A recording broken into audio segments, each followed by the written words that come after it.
I recently was asked, how did I start my online tutoring business? And for those of you who don't know me, my name's Joanne Kaminski. I've been tutoring reading online since 2010, and I've been helping online tutors be able to start or grow an online tutoring business.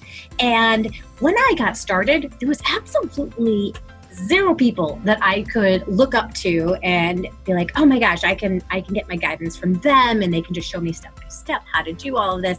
So it was really frustrating when I first got started.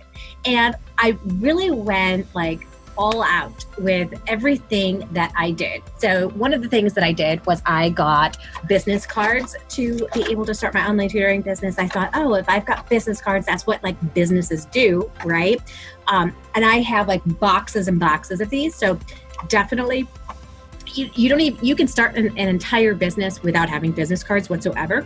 So I do have another video, and I'll put a link to that below on a more effective method that I've learned since, instead of using business cards, that will help you in the online tutoring world.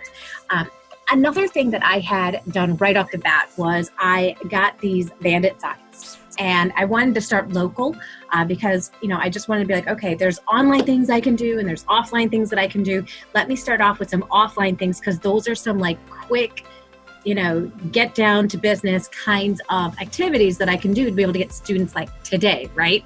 And that's really what I wanted. I wanted to get off the ground running with being able to get students. So I bought these signs, and it said something like online reading tutor, close the gap in a zap, something like that. I had my phone number on there, and they could call me, and I would go in close proximity of schools where other people were putting up signs, and I put those signs in there. Now, these are called Bandit Signs, and in some areas, it's illegal, but we see them all the time, right? Real estate people use them. When there's people who want you to vote for certain people, they use them. The worst that really happens to these signs is they get picked up, thrown away into the garbage, and poof, they're gone. Even though they are illegal in some areas, you're not likely to actually get in too much trouble with them. However, if you have a fear of doing something like this, and as proactive as something like this, that might not be the best strategy for you. I had a lot of fear doing it, but I didn't let it stop me, and I got a ton of clients doing it. I would even put my signs up at the end of highways. They never lasted very long in that position. So it is a better idea to, if you're going to use signs, to be able to put them into places that are in close vicinity of a school. Another thing I did is I put up, just regular flyers in different places. Now, some of the places where you can put them, some coffee shops will let you put flyers. There's some community boards in certain places like Walmart's, and your grocery stores will have them. And then also gas stations. So gas stations by the bathroom usually have some kind of a community board where you can put these flyers up. So I would go to every single one that I could find, and I would put my flyers up. And I, again, got clients by using that method. So those are some of the offline strategies that I utilized. And soon from that, the cool thing, I didn't expect this, you guys. I didn't expect that word of mouth would start so quickly. So I had them, these people would call me. I would set them up to do a free assessment and get started with online tutoring, and they would move ahead, and they'd be so excited about doing online tutoring that they would begin telling their friends and family what they were doing, because they thought it was so cool. And right away, without them even seeing what it was I did and how I did it and how effective I was, they began talking about me and my services, and it began going into a trickle effect with new clients immediately just from getting one new client. And then I also had the awesome opportunity to work with siblings as well. So not only was I working with just, one student, but they'd be like, oh, and, their little brother is struggling too. Would you be able to work with him? I was like, wow, I got two for the work of one. That was really awesome. So those are some of the offline strategies that I utilized right off the bat. And then I knew I needed to have a website. And so I created a website, and it was a place where I could start marketing and telling people where they could find me online. And I began building up an online presence. And my online presence has built slowly, but the online presence allowed me to be able to get clients from absolutely anywhere in the world. One of the mistakes that I made in the beginning was I made my website all about me. And what I've learned over time is that my website really needs to reflect my ideal client and the specific things that they are struggling with. And most of the time, people don't care as much as what you think they do about what your expertise is, what your credentials are, all of that.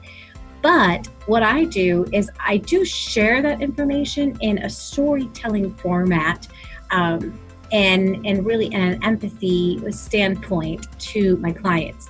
So I have created today on my website, I have a freebie so that anybody who comes to my website, whether they're thinking about tutoring or not, they can get on my email list and I can stay in contact with them. And I can continue to send them information, whether it be blog posts, help tools, resources, and then eventually also build up that opportunity of saying, hey, if you'd like to hire me, I'm available. And in each of my call to actions I have for them, it is to, continue to work with me.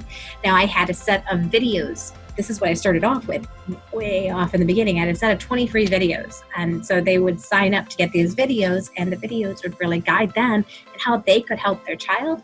But in each video, I also kind of led them into how they could connect with me if at any point in time that their child was starting to become difficult to work with. And so I never, offered myself as the number one solution. I wanted the parents to really try working with their child, and then realize, my relationship with my child is actually more important than having this back and forth battle with them. So I began using video. I used blogging. I created books. I wrote several books. One of the books is called How to Become a Better Reader. And it teaches parents, it's 30 days to how to help their child become a better reader. And it's still available on Amazon, and I still have people downloading it, and I still get clients today from it. So utilizing things like Amazon, Kindle, CreateSpace, those resources allowed me to get in front of a lot of people that I wouldn't have ever had the opportunity to get in front of all over the world. And so I want you to think about, how can you start creating yourself as an expert? These are some different ways that you can do that. You can create a book. You can create an ebook. You can create videos. You can create a podcast. You can be interviewed on podcasts. You can have people, other people talk about you, right? Referrals are fantastic, but that's the best. Word of mouth is like the best thing when it comes to online tutoring, but you got to get those first clients trickling on in the best that you can, so that you can get that word of mouth moving.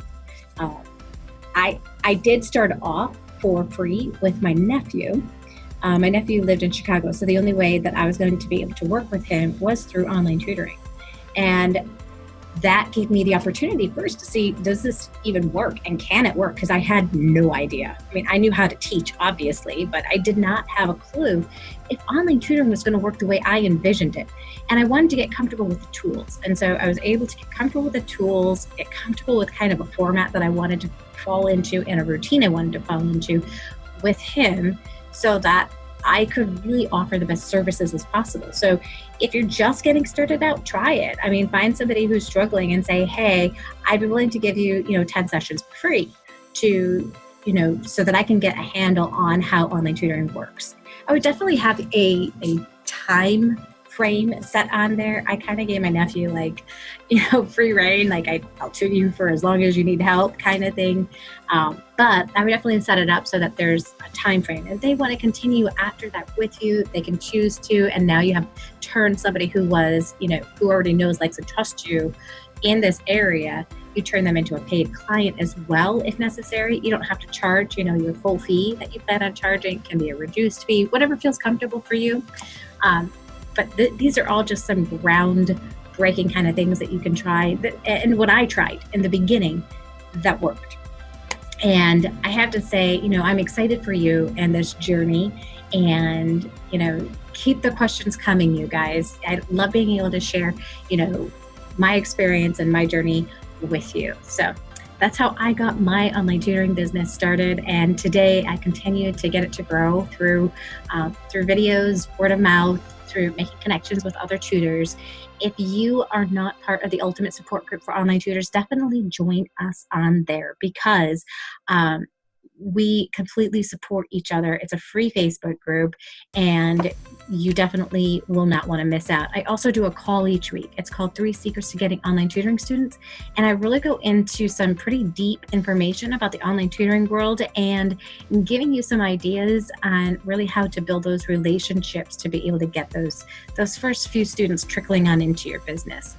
And on top of that, if you like videos just like this, where you can get some ideas, definitely click subscribe so that you can continue to get informed about the online tutoring world and what's happening and stay up to date on the latest and greatest. Thanks, you guys. I'm Joanne Kaminski, and I'll see you in the next video.